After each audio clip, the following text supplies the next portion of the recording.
அனைவருக்கும் இதயத்தின் பொங்கல் நல்வாழ்த்துக்கள். பொங்கலோ பொங்கல்.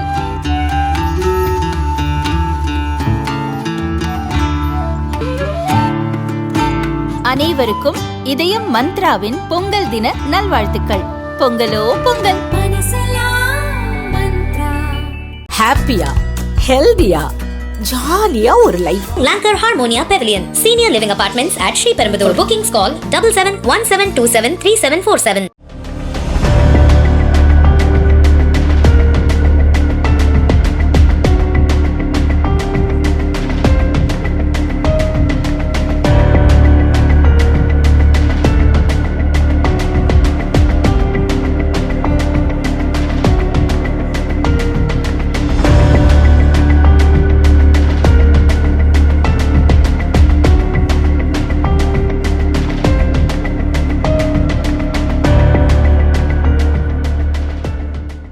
மதுரையைச் சேர்ந்தவர் பிரபல ரவுடி வெள்ளை காளி.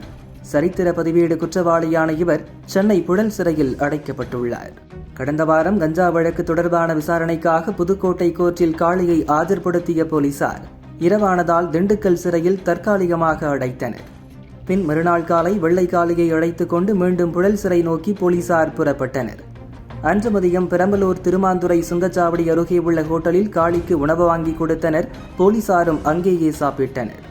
அப்போது அங்கு வந்த மர்ம நபர்கள் நாட்டு வெடிகுண்டு வீசி வெள்ளை காளியை கொலை செய்ய முயன்றனர். இதில் சப் இன்ஸ்பெக்டர் உட்பட சில போலீசார் பலத்த காயமடைந்தனர். அவர்கள் ஹாஸ்பிட்டலில் அட்மிட் செய்யப்பட்டனர். இது தொடர்பாக போலீசார் தீவிர விசாரணை நடத்தினர். 5 தனிப்படை போலீசார் நடத்திய விசாரணையின் பலனாக இச்சம்பவத்தில் தொடர்புடைய அழகு ராஜாவை போலீசார் கைது செய்தனர். நாட்டு வெடிகுண்டுகள், துப்பாக்கிகள் உள்ளிட்ட பயங்கர ஆயுதங்களை பதுக்கி வைத்திருப்பதாக அழகு ராஜா வாக்குமூலம் அளித்தார்.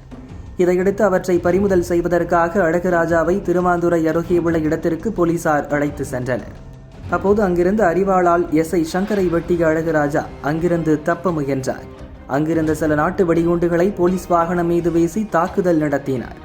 தொடர்ந்து போலீசார் மீது கொலைவெறி தாக்குதலுக்கு முயன்ற அழகு ராஜா மீது இன்ஸ்பெக்டர் நந்தகுமார் துப்பாக்கியால் சுட்டார். தலையில் குண்டு பாய்ந்ததில் அழகு ராஜா மயங்கினார். அவரை போலீசார் உடனடியாக வாகனத்தில் ஏற்றி ஹாஸ்பிட்டலுக்கு அழைத்து சென்றனர். எனினும் செல்லும் வழியிலேயே அழகு ராஜா இறந்தார். காயமடைந்த எஸ்ஐ சங்கர் ஹாஸ்பிட்டலில் அட்மிட் செய்யப்பட்டார். இதன் பின்னணியில் உள்ளவர்கள் பற்றி போலீசார் தொடர்ந்து விசாரிக்கின்றனர்.